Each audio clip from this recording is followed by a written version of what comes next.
Republika ni Juan at 104.3 The Capital, ang official media partners ng Philippine Book Festival 2025. Good news! Ang inyong pinagkakatiwalaang Radyo Pilipinas nasa TV na. Oo, nasa TV na. Ang Radyo Pilipinas 738 AM ay live nang mapapanood sa Channel 3 ng ABS-CBN TV Plus at Channels 45 to 49 ng GMA Affordabox. Kaya may access ka na sa balitang totoo anytime, anywhere. Sa radyo, sa social media at TV. Radyo Pilipinas 738 AM. Radyo Pilipinas. Radyo Publiko. Radyo Pilipinas. Radyo Publiko.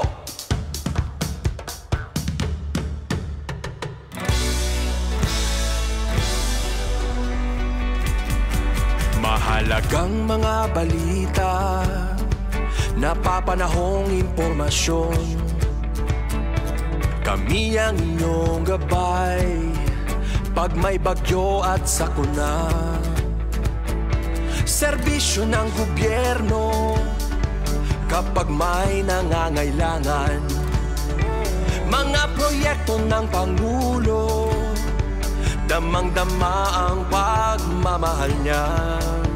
Tulay ng mga hinaing, ang problema ng bayan ating lulutasin. Tulay sa himpapawid, tulay ng pagbabago. Radyo Pilipinas, Radyo Publiko ng bagong Pilipinas. Radyo Publiko, Radyo Pilipinas, Radyo Publiko ng bagong Pilipino. Mga proyekto ng Pangulo, damang-dama ang pagmamahal niya. Radyo Pilipinas, Radyo Publiko, ang boses ng Pangulo.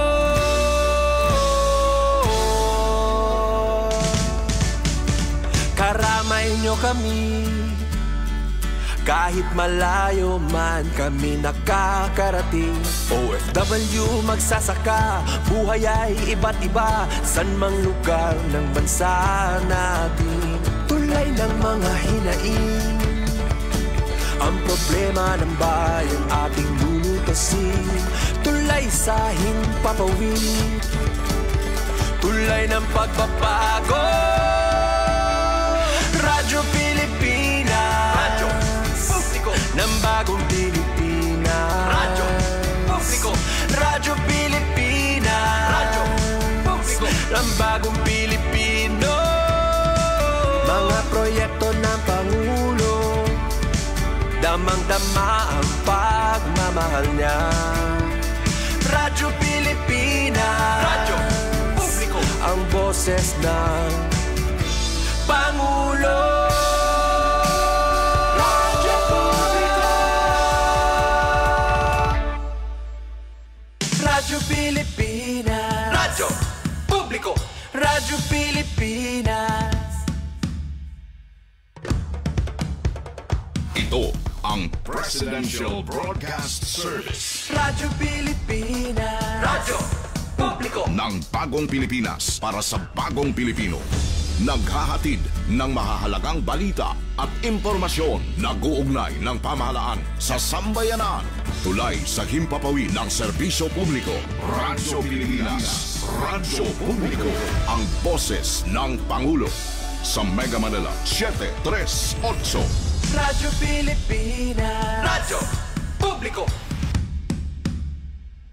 Oras sa buong Pilipinas, 6 na minuto makalipas ang alas 3 ng hapon.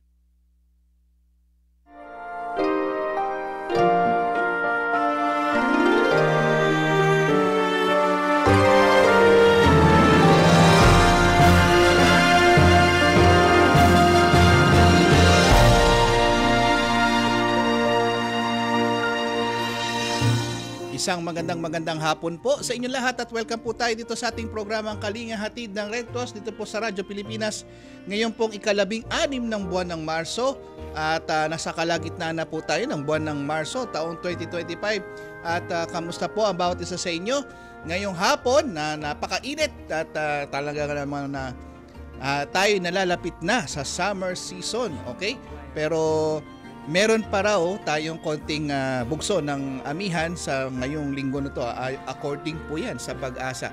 At syempre, nais namin ipaalalahanan na yung bawat sa inyo na mag-ingat pa rin po tayo ha, dahil may mga sinabing mga lugar ang Pag-asa na makakadama ng heat index, yung mataas na init na temperatura na mararamdaman ng ating katawan. Okay, inaanyayahan namin kayo hanggang alas 4 po tayo ng hapon at syempre nais natin po salamatan ng buong muna ang ating programa mula sa Presidential Communication Office, si Sir J. Ruiz, Secretary J. Ruiz, ang ating Director Fernando Sanga, si Sir Dindo Amparo ng Presidential Broadcasting Service at ang iba pa nating mga kasama po ang ating Station Manager Sir Alan Alanigue, Sir Ray Sampang, at ang ating si Sir Maki at sa technical side, Sir Oli Lopez, Ma'am Joy Timidan. Okay, at sa ating sa Philippine Red Cross, ang ating Chairman and CEO Richard J. Gordon kasama ng ating Vice Chairperson Governor Corazon Alma de Leon at ng ating Secretary General Dr. Gwen Pang, kasama ng iba pang Board of Governors po at ang ating mga mahigit 100 chapters nationwide, kasama na ng kanilang mga Board of Directors, ang kanilang mga chapter Red Cross Youth at Red Cross 143. Okay, hindi na natin patatagalin pa mga kasama natin. Sa via Zoom, ang ating Vice Chairperson Governor Corazon Alma de Leon. Magandang hapon po, ma'am. Yes, magandang hapon. Ang topic natin ngayon ay kwento ng mga dialysis patients ng Philippine Red Cross ngayon sa World Kidney Day. Babasahin ko ang message ni retired Chief Justice Hilarion Davide Jr. Ang sabi niya sa text niya, today, Sunday, the 16th of March, is the second Sunday of the season of Lent, of our 40-day journey with and for our Savior Jesus Christ. As we walk with Him, we must listen to Him. In the Gospel for today, on the Transfiguration of Jesus, our Almighty Father proclaimed, "This is my beloved Son, with whom I am well pleased. Listen to Him."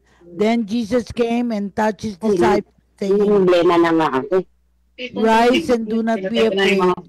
With great courage and full confidence, we now listen to Jesus and pledge never to be separated from Him. He's the resurrection and the life, the way, the truth, and the life, and the good shepherd. Through prayer, penance, and works of mercy, may we strengthen our faith, fortify our hope, sanctify our love, repent with greater sorrow, forgive with true joy, give more without measure. All praise, honor, and glory to you, dearest Jesus. Amen. At tamang-tama, nandito na yung ating mga panahuin. Sasabihin ko kung sino sila.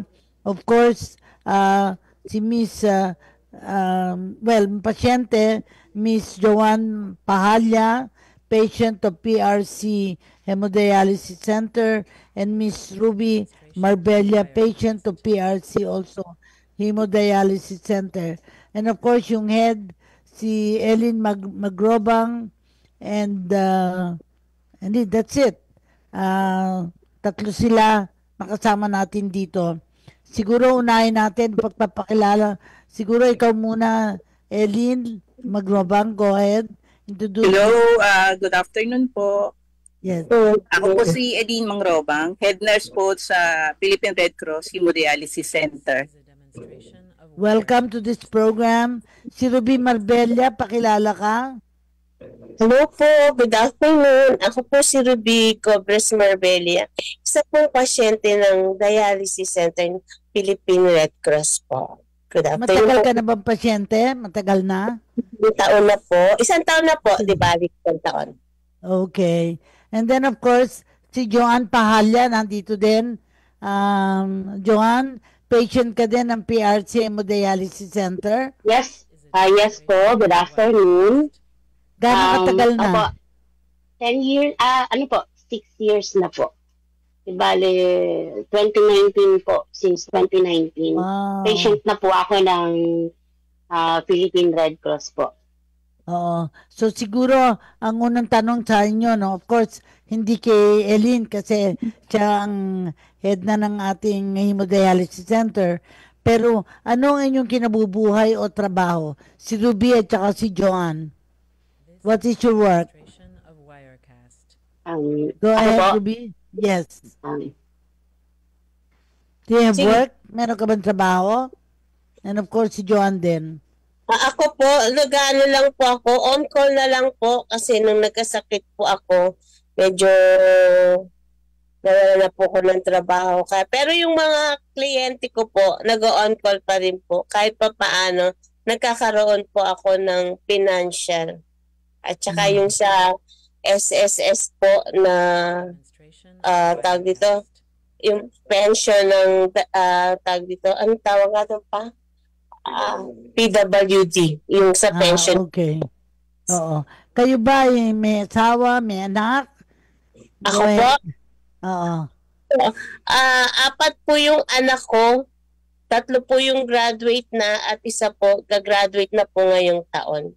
Wow. How about Joanne? ako po, dati po nag-online shop po ako, parang gano'n. Nagtitinda po sa online. Nag-online selling po, gano'n. Then, pension din po. Pension po sa SSS Disability po. Okay. Pero paano nyo nalaman ang Hemodialysis Center ng Philippine Red Cross? How did you get connected with the Hemodialysis Center? Minsan po kasi nung napunta po ako sa blood po, sa blood bank, nakita ko po yung signage ko doon ng na meron nga pong hemodialysis. Although nabalitaan ko na rin po siya sa Facebook na meron po. Hindi ko lang po siya masyadong dahil nung time na yun may problema din po kasi kami dun sa isa naming member ng family. Pero nung nakapunta po ako, doon ko po nalaman. Then the next day po, nagpunta na po ako para mag-inquire.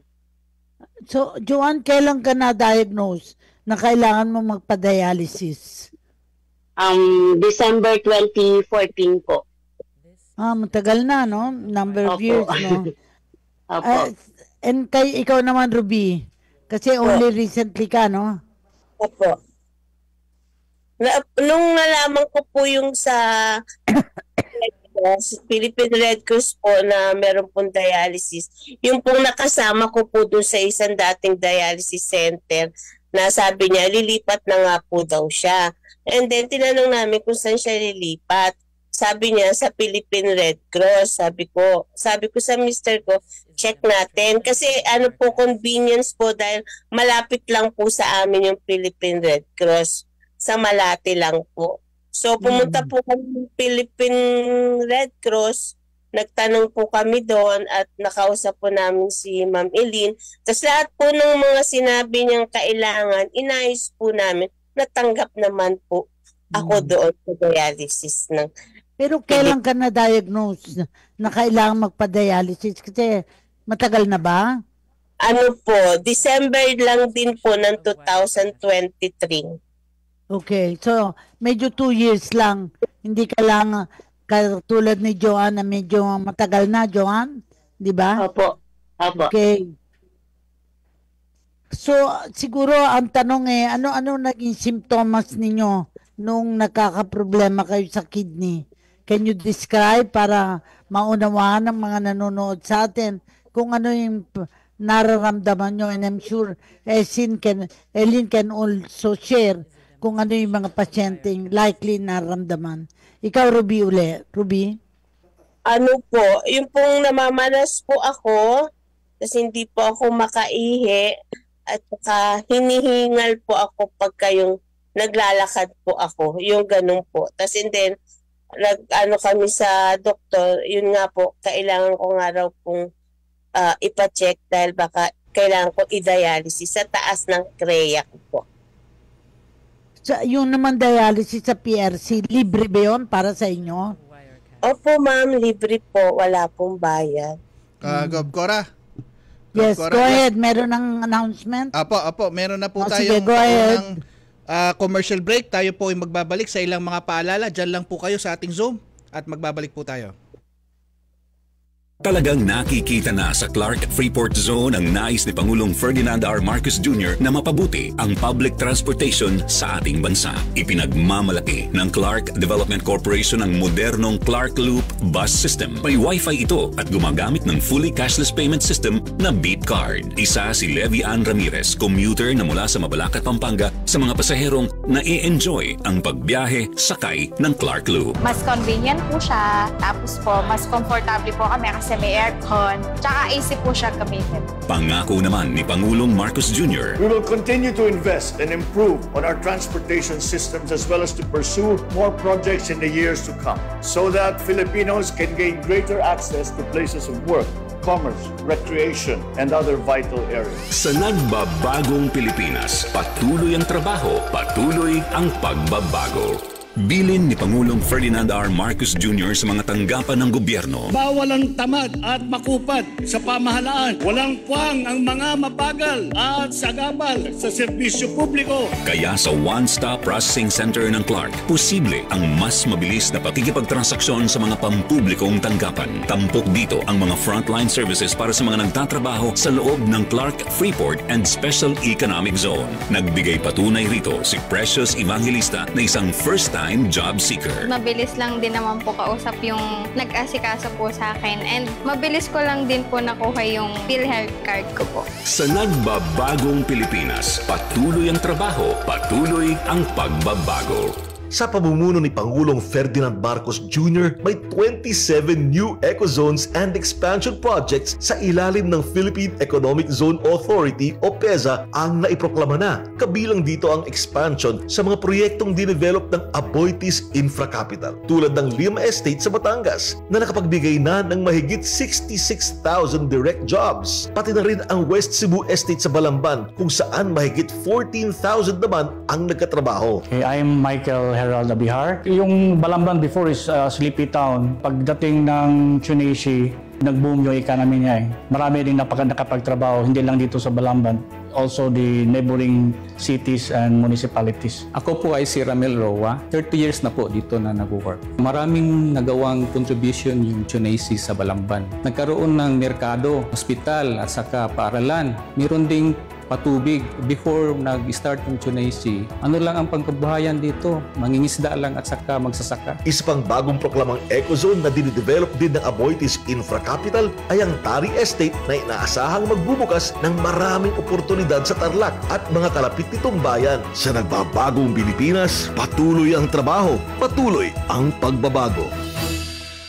Gawing madali para sa local at foreign investors ang mamuhunan sa bansa. Ito ang utos ng Pangulo na isinasapuso ng PEZA. Kung kaya't ilang hakbang ang patuloy na ipinapatupad ng ahensya, kabilang na ang digitalization, anti-red tape mandate at 24/7 na serbisyo, bagay na kinikilala at pinahahalagahan naman ng investors. Conscious efforts to improve the ease of doing business and delivering government services through digitalization, integration, and streamlining of processes have produced their intended multiplier effects. Cost savings from operations have translated to higher revenues and to more speedy transactions. Ang mga inisyatibang ito ng PEZA sa liderato ni Pangulong Ferdinand Marcos Jr. ay nagbigay daan sa mas maraming negosyo, trabaho, at pagkilala sa bansa bilang isang sentro ng kaunlaran. Sa nagbabagong Pilipinas, patuloy ang trabaho, patuloy ang pagbabago.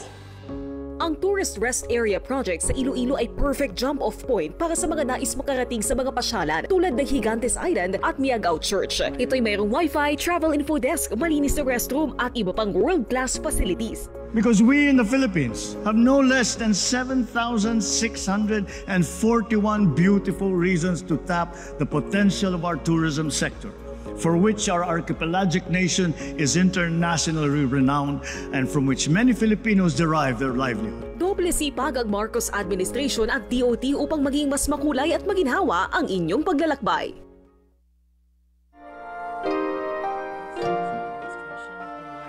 Okay, nagbabalik po tayo. Gob Cora.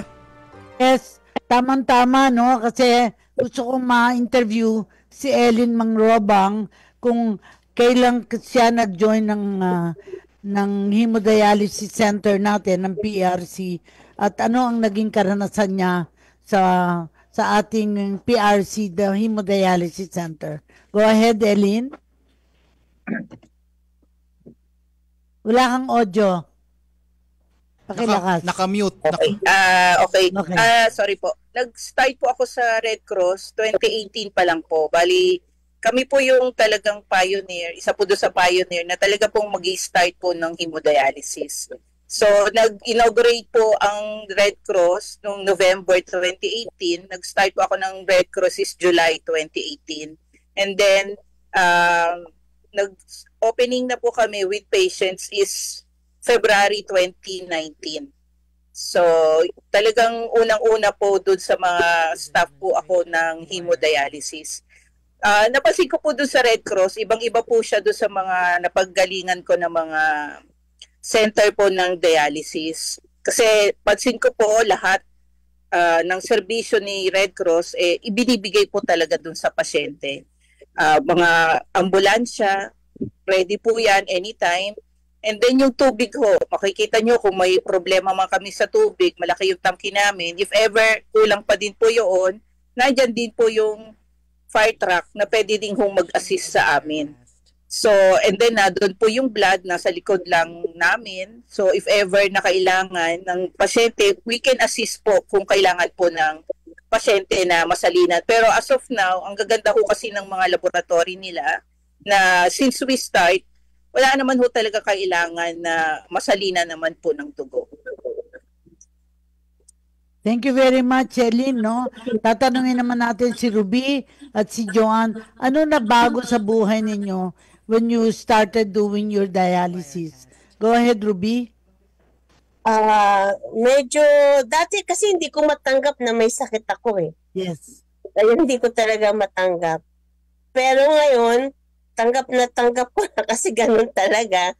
Kasi yung pag-asikaso po nung mga staff sa loob ng Philippine Red Cross, iba po yung dating. Hindi yung pasyente ka lang, yung ganon. Iba yung tingin nila sa mga pasyente. May kasamang puso, ganun po. Kaya medyo naiba. Hindi ko noon, natatanggap po na dahil ganun talaga po ang buhay. Kaya medyo masaya na rin po ako, tsaka malakas na po ako talaga ngayon. Medyo nakokontrol ko na yung mga kailangan i-control, yung water, yung timbang ko. Yung lahat na sinabi po nila sa akin, pinasok ko sa utak ko. Kaya talaga malaking pagbabago po. Sobrang malaki. Yun po. Salamat si staff dahil talagang nabigyan nila ako ng talagang yung kailangan kong gawin na dapat gawin ko. Kaya yung pagbabago, nandoon po talaga. Joanne, ganun ba rin ang damdamin mo? Go ahead, Joanne. Yes po. Ganun din po yung una kong reaction, diba? Hindi ko rin po talaga matanggap. Pero nang katagalan din po, natanggap ko na rin po sa sarili ko hanggang sa nakarating nga po ako sa Red Cross, sa Philippine Red Cross Dialysis po. Doon po talaga nagbago ang lahat kasi po nung bago po ako napunta sa kanila, lagi po ako naka-oxygen, mataas po lagi yung gain ko. And then, parang lagi po akong manas, saka hirap pong huminga. Pero nung napunta po ako sa kanila, dahil nga po guided na rin po ng mga nurse natin, naturuan din po ng maayos, medyo na-disiplina din po, ayun, medyo okay naman po. Hindi ko na po kailangan mag-oxygen, simula po nang pumasok ako sa kanila, hindi na rin po ako pabalik-balik sa hospital dati kasi malusog naman po. Malusog na po ako ngayon, lalo na po ngayon. Kaya kasi okay itinatag ito. Okay po ako ngayon. Kasi itinatag ito sapagkat napakaraming nangangailangan ng hemodialysis na hindi naman affordable. Maraming facilities na meron pero malaki ang bayad. Ang naniniwala ko, ito yung tulong ng Red Cross to the most vulnerable na tinatawag ng ating chairman. Pero katulad ng dati, siyempre kasama dito ay yung transportation ninyo pagpunta sa center at the same time, simula nang nag-dialysis kayo, ano naman ang binago sa buhay nyo? Kasi sabi nga ni Ruby, dahil hindi niya dating pinapansin kung ano ang pangangailangan, ngayon naniniwala siyang kailangan pansinin. Elin, bilang nurse, ano nakita mong mga changes na nangyayari sa mga pasyente nag-hemodialysis sa Philippine Red Cross? Go ahead, Elin. Opo, bali, sinabi naman po nila, naging masaya sila, mas disiplinado po. Kasi yun po yung pinakamahirap yung madisiplina po sila sa pagkain, sa tubig. Alam na po nila kung bakit kami sinasabi yun, kung naghihigpit man po kami, hindi naman po iyon para sa amin.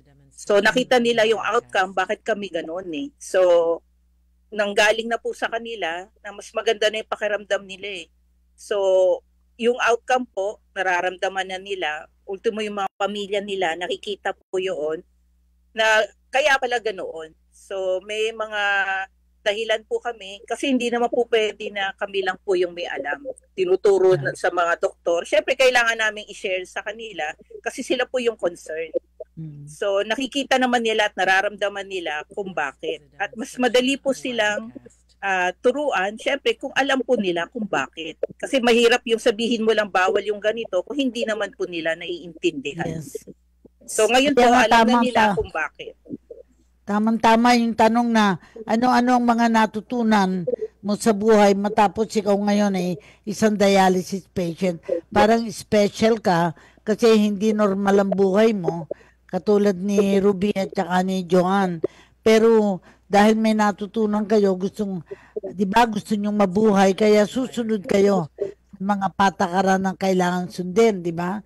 So ano naging challenge sa'yo, Ruby, nung bago ka nakasunod? Dahil dati sanay kang may kinakain, all of a sudden bawal yon at yung mga gamot na kailangan susundan mo, hindi naman sufisyente na nagdadialysis ka, may kasama ding gamutan yon. Ruby, kwento mo yung karanasan from the time you started at ngayon ang difference. Go ahead, Ruby. Malaki pong difference kasi noon talagang malakas akong kumain. Ngayon, di may sakit na po. Kailangan, pwede ka naman kumain, pero yung a little lang po, yung hindi naman masyadong kain na kain. Yung matikman, at least kahit pa paano, matikman mo, and then, tama na yun. Ganun po. Kung sa soft drinks, parang isang lagok lang, dadahan-dahanin ko lang po. At least naka-soft drinks na po ako. Sa juice, ganun din po. Sa water, yung 1 litro, talagang mini-maintain ko po. Nagagalit nga po ako sa mister ko pag iniinuman niya yun Kasi,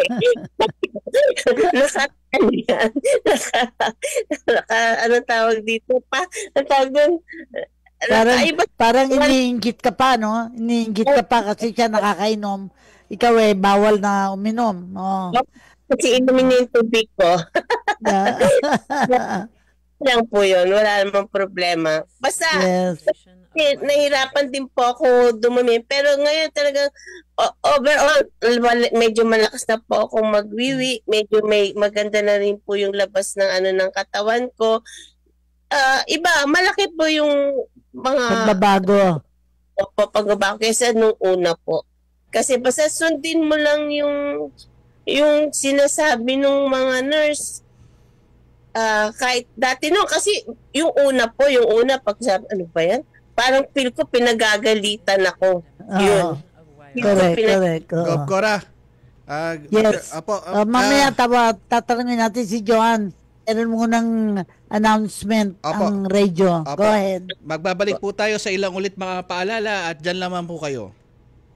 Hindi bababa sa 60 state universities and colleges at local universities and colleges sa buong rehiyon ng Bicol ang nakikinabang na ngayon ng free Wi-Fi ni Pangulong Ferdinand R. Marcos Jr. at ng DICT. Our power and internet services are continuously being upgraded in both capacity and connectivity.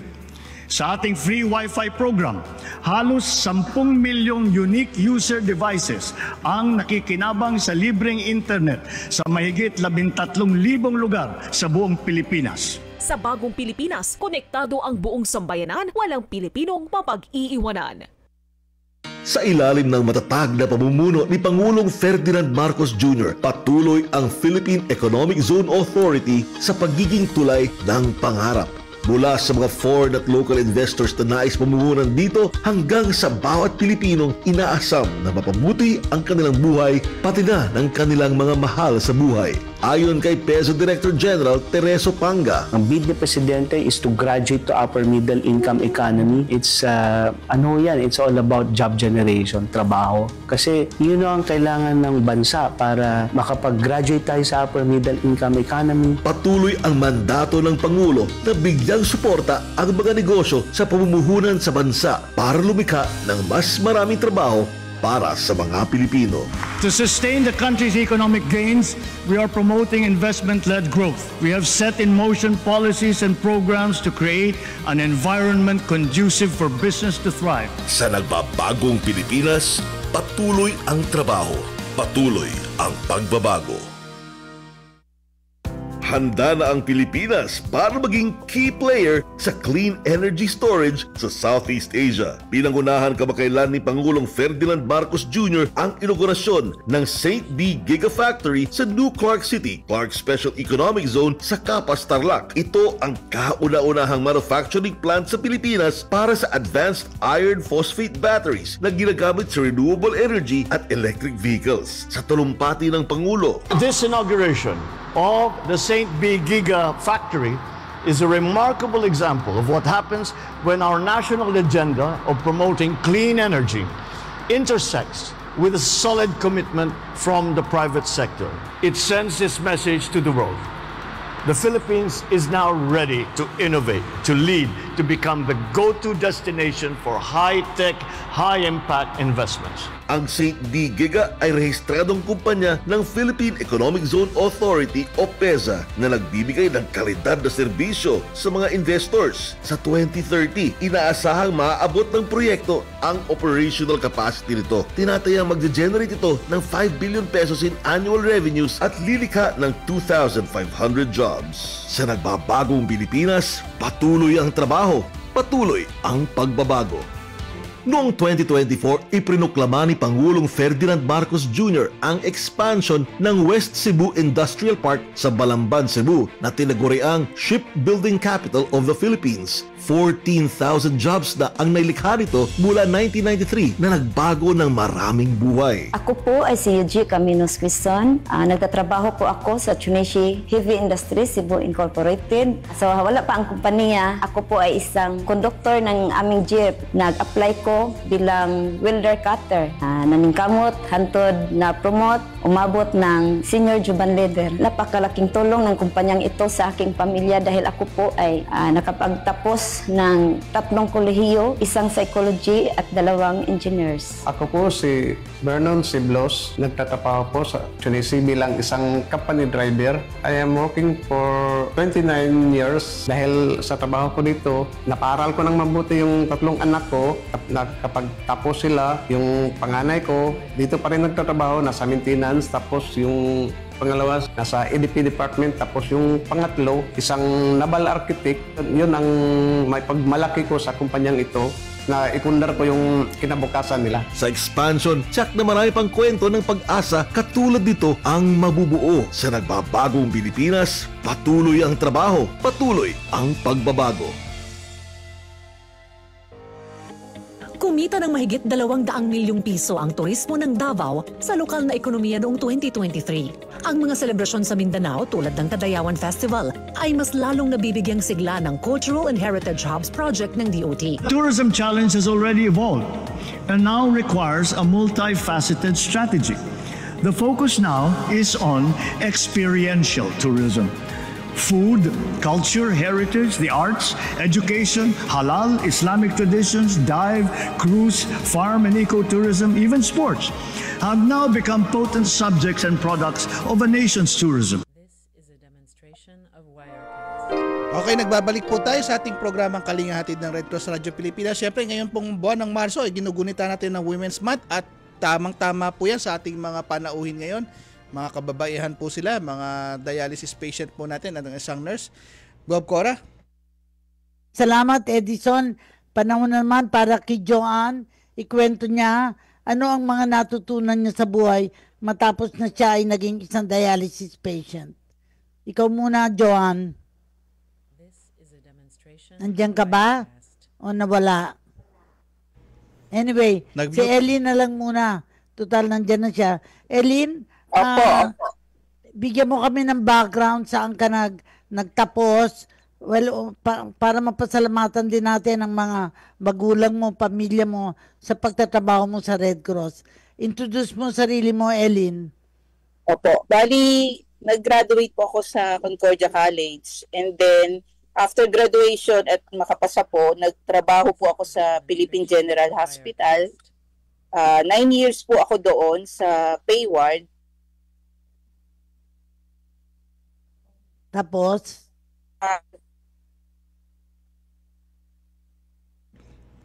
Nawala ka. Nagahang ang kanyang connection. Ma'am Eileen. Si Joanne, bumalik na ba si Joanne? Si Joanne na lang muna. Ayan, si Ma'am Joanne. Ang tanong sa'yo, Joanne, ano natutunan mo sa buhay matapos ikaw ay naging isang dialysis patient? Kasi medyo matagal ka na Hindi ka tulad ni Ruby. Sige, go ahead. Actually, marami po Una, talagang hindi ko po siya talaga matanggap nung una kasi naputol po lahat Yung pagta-travel ko, naputol po lahat yun. Hindi ko na po siya magawa. Pero dahil nga po nung na-dialysis ako, naturuan din po dahil din po sa PRC, naturuan po ako maging disiplinado, marunong ng pumili ng kakainin ko, kung ano yung bawal, tsaka kung ano yung pwede, pero konti lang, alam niyo po yun. Di naman po siya pinagbabawal lahat, kumbaga may kinakain pa rin naman po, pero limitado. Limitado lang po sa kung anong pwedeng kainin. And then po, yun nga po, yung sa pagtitake ng liquid, kahit anong liquid po, basta may specify lang po kung ilan po yung kailangan lang namin pong inumin sa isang araw. Siguro, pakilala mo din sa mga nanonood sa atin kung taga saan kang mga magulang mo kasi magpapasalamat tayo sa mga magulang mo na pumayag na ma-interview ka dito at i-share yung karanasan. I-acknowledge natin sino sila, they're still alive, at your family, introduce your family. Go ahead. Apo. Yung nanay ko po, nasa Bicol po siya. Ngayon, nasa Bicol po siya. Pangalan niya? Para ma-introduce natin sa radyo. Teddy Pahalya po. Okay. Pangalan po niya. Ano na po siya, senior na din po, 65 years old na po siya ngayon. At malakas po siya. Yun po. And then, are you married? Meron ka bang anak? Wala. No po, single po. Single po. That means malagan mo sarili mo kasi wala kang iniintinding pamilya, no? Wala po. Si Ruby naman, sino ang mga magulang mo at saan ka nag-aral para ma-contextualize yung situation mo? Ruby, go ahead. Ang mama ko po, Gloria Gobres. Papa ko, Roberto Gobres. Pero patay na po sila. Sorry po. Pareho na po wala sila. Pero yung asawa ko po, si Roel Marbella, na talagang siya po yung talagang hindi ako iniiwan. Oo, nagkaroon nga kayo ng anak at lahat naman sila ay naitaguyod nyo na, di ba, Ruby? Opo, isa na lang po, graduate po siya ngayong taon. Kaya salamat po sa mister ko dahil andyan palagi po yung suporta niya. Alam niyo, kaya binibigyan namin ng pagkakataon na ma-interview yung mga pasyente sa PRC Hemodialysis Center para maunawaan ng iba na hindi lang tayo nagbibigay ng dugo at tumutulong sa mga may sakit, pero may programa tayo para makatulong sa mga may kidney problem para magkaroon sila ng pagkakataon na magkaroon ng dialysis. And dito lang namin may papakita na the Red Cross helps really the most vulnerable, na talagang yung higit na nangangailangan ay dapat matulungan. And in this regard, umaasa din kami na yung mga natulungan ng Red Cross ay maging volunteer para sa iba, na ipaliwanag paano sila makakatulong. Napakahalaga ito, yung volunteerism talaga sa Philippine Red Cross. Hindi tayo tumatanggap ng pera sa gobyerno at meron lang tayong membership na kailangan nating paigtingin para magkaroon pa tayo ng lakas para makatulong sa iba. Palagi kong tinatanong dito ay kung sakalit, siyempre may sakit kayo ngayon, dialysis kayo, kung sakaling kayo ay gumaling o bumuting katayuan, naiisip niyo ba na pwede din kayo mag-volunteer sa ating 143 na tutulong sa mga kapitbahay nyo kung paano sila makakatulong sa Philippine Red Cross? Ikaw, Ruby, mukhang you're already mature and alam mo na kung anong pwedeng itulong. Go ahead, Ruby. Okay naman po. Ready naman po akong tumulong. Kung kaya ko po, wala pong problema. Kung kailangan mag-volunteer, willing po ako para dyan. Kasi minsan, nakakalimutan na dahil pasyente, parang wala nang pagkakataon na mag-volunteer. That is not so. Particularly kung may disaster, miski mag-pack lang ng mga pagkain para may tulong, ay malaking bagay na. Siguro sa ating pag-uusap ngayon. Gob Cora, magbibigay daan po tayo sa huling mensahe po natin, sa huling mga paalala, at tayo po ay magbabalik sa ilang mga paalala. Having an effective and efficient transportation system will have multiplier effects on employment, the economy, our society. It will bring comfort, convenience, an easier life for all. Ramdam na nga sa Clark City ang hangaring ito ni Pangulong Ferdinand R. Marcos Jr. na gawing maginhawa ang pamumuhay ng bawat Pilipino. Patunay dito ang Clark Loop na nagbibigay ng mura at komportableng biyahe sa loob ng Clark Freeport. Ito ay mga buses na aircon, may wifi. Ang pinakamahalaga dito ay ang ating mga workers ay hindi na babayad ng mahal. Ayon kay CDC President and CEO Attorney Agnes de Vanadera, tiwala silang mas uunlad pa ang turismo sa Clark sa tulong ng Clark Loop. From SM papuntang airport, ito na yung sasakyan nila. Sa nagbabagong Pilipinas, patuloy ang trabaho, patuloy ang pagbabago. Through our integrated efforts, we can create a future where no learner is left behind and every Filipino child can flourish in an increasingly complex world. Alinsunod sa pahayag na ito ni Pangulong Ferdinand R. Marcos Jr., nakipagtulungan ang Clark Development Corporation sa OB Montessori at Bloomberry Cultural Foundation Incorporated para itayo ang CDC OB Bloomberry Family Care Centers para sa ating mga katutubo sa Pampanga at Tarlac. Sa ilalim ng proyektong ito, ang mga batang nasa edad 3 hanggang 4 ay tinuturuan ng practical life lessons na siya namang ikinatutuwa ng mga magulang gaya ni Mary Grace Tarosa. Nagpapasalamat po ako sa Panginoon kasi binigyan po kami ng school na ganito. Tinuturuan sila ng mabubuting asal, yung mga galit ng gawain. Lubos din ang pasasalamat ng mga naging estudyante ng daycare centers. Sa nagbabagong Pilipinas, patuloy ang trabaho, patuloy ang pagbabago. Walang material na bagay na makakatumbas sa halaga ng edukasyon. Gaya ni Pangulong Ferdinand R. Marcos Jr. na hangaring mabigyan ng magandang edukasyon ang bawat batang Pilipino, ito rin ang nais ng Clark Development Corporation. Ibinahagi ni CDC President and CEO Attorney Agnes de Vanadera na katuwang nila ang OB Montessori at Bloomberry Cultural Foundation Incorporated para maipatayo ang CDC OB Bloomberry Family Care Centers para sa ating mga kababayang katutubo. Kasama natin ang private sector para maipatayo ang isang gusali na makakatugon sa pagpapatupad ng daycare program, makakapagpatupad ng pagtuturo sa mga nanay tungkol sa health and sanitation and nutrition. Sa nagbabagong Pilipinas, patuloy ang trabaho, patuloy ang pagbabago. sa Danao, kung saan matatagpuan ang Cebu Mitsumi, makikita ang pag-unlad ng isang bayan pati ng mga naninirahan dito dahil sa Ecozone. My name is Christopher Abalos. I'm working in Cebu Mitsumi Incorporated for 24 years. Currently, I'm a manager in Connector Business Divisions.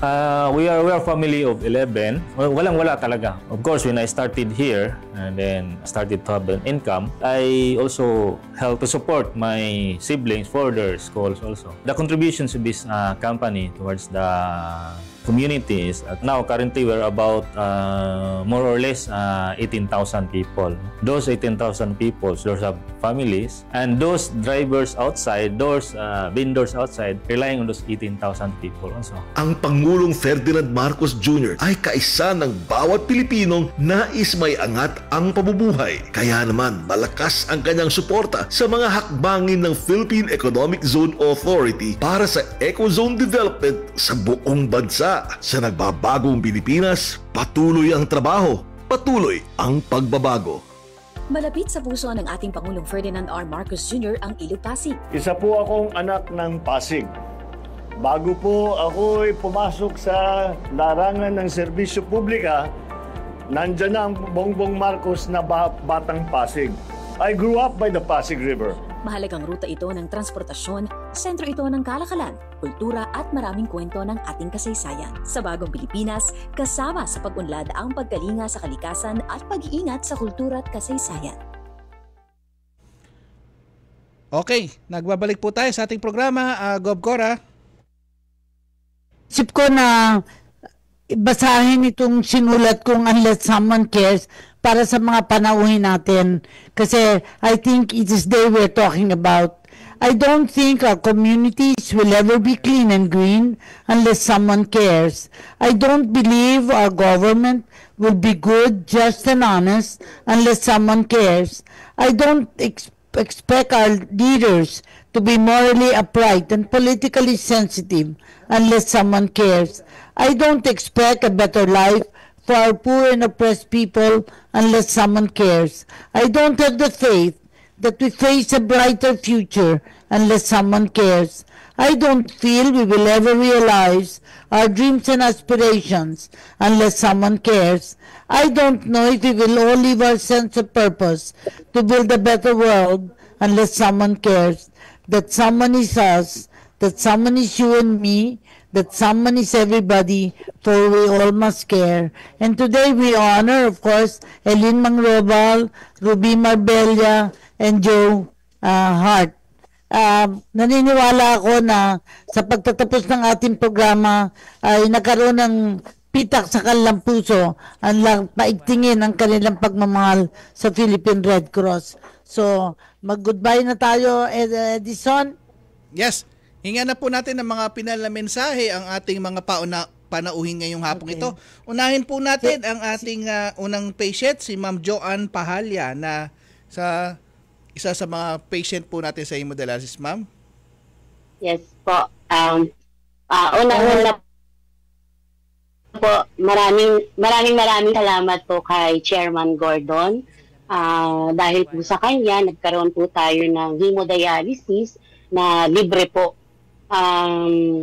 Dahil din sa kanya, natuto rin po ako na disiplinado, magagaling po ang mga nurse natin, mababait po sila at bigyan po kami ng tamang aral para maging disiplinado sa sarili at maging maayos po ang aming mga pangangatawan. Maraming salamat po sa lahat po ng bumubuo sa Philippine Red Cross pati po sa hemodialysis. Ruby, your turn. Ganun din po, maraming salamat po kay Chairman Richard Gordon dahil po dyan sa hemodialysis, sa Red Cross na aming pinagdadialysisan. At sa mga buong staff po, maraming salamat sa puso. It means pagmamahal, hindi lang parang pasyente ang tingin, parang may halong puso, ganun ba? Kaya medyo talagang maraming salamat dahil talagang tinuruan niya kami ng tama na kailangan namin gawin, na dapat namin sundin, na which is sinusunod naman po. para wala pong maging problema masyado. Maraming salamat po sa Philippine Red Cross at maraming salamat po, taos puso po ulit kay Chairman Richard Gordon po. Kasama ba, tanungin ko lang tong dalawang pasyente natin, kasama po ba kayo dun sa mga nagkaroling kay Chairman nung Pasko? Sino yung mga sumama? Kayo po yung Miss... sorry. Kasama kayong dalawa, ma'am? Yung Joanne, tsaka ma'am Ruby? Hindi po eh. Hindi kayo kasama? Hindi po ako kasali kasi sa religion po. Kaya pala. Okay. Si Ma'am Elin naman. Ma'am Elin, siguro sa huling mensahe mo, bigay mo ng papano yung mga taong naisa siguro maging kasama nating pasyente kung sakasakali ng mga requirements, ha? Pakisabi po. Okay, thank you. Opo, inaanyayahan ko yung mga nagdadialysis na pasyente na bisitahin niyo kami sa Port Area, Manila. Tignan niyo po yung pasilidad namin doon kung gaano naman ito kalinis, kakumpleto. At makikita niyo naman po sa mga sinabi ng mga pasyente kung ano po yung nararamdaman nila at nasa amin sila. So, para maramdaman nyo din yung sinasabi ng aming pasyenteng si Ruby na puso. So, hindi lang naman talagang dialysis lang ang ginagawa namin. Siyempre, kailangan namin silang turuan, disiplinahin. So, una, mahirap, pero siyempre, para ito sa kanila, punta lang sila doon. Ang requirements po, siyempre yung mga medical abstract, yung mga latest laboratory, x-ray, and kung meron po 2D echo, mas maganda po. Or pwede naman kayong mag-email sa prchemodialysis@redcross.org.ph or pwede tumawag sa 527-6650. Okay. Maraming salamat po sa mga ating mga panauhin ngayong hapong ito sa ating programang Kalinga Hatid na Red Cross. Ma'am Cora, ang inyong final message para sa ating mga maging panauhin at sa atin sa buong bansa? Ang final message ko na lang yung prayer na pinabasa ko dito. Prayer for the nation. Lord, let me be the change I want to see, to do with strength and wisdom all that needs to be done and become the hope that I can be. Set me free from my fears and hesitations. Grant me the courage and humility. Fill me with spirit to face the challenge and start the change I long to see. Even if I'm not the light, I can be the spark in faith, service, and communion. Let us start the change we want to see, the change that begins in me. At yung pagbabago niya na yan ay nakita nyo sa ating Hemodialysis Center ng Philippine Red Cross. Maraming salamat sa inyong pagdalo sa ating programa.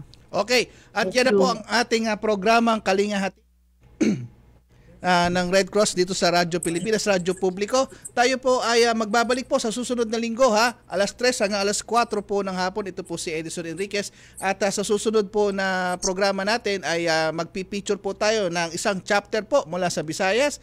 At siyempre ang susunod na ang pagbabalita hatid ni Sir Albert Sebastian kasunod ng programa ni Vance Fernandez, 6 na minuto bago mag alas 4 ng hapon. We know you're always on the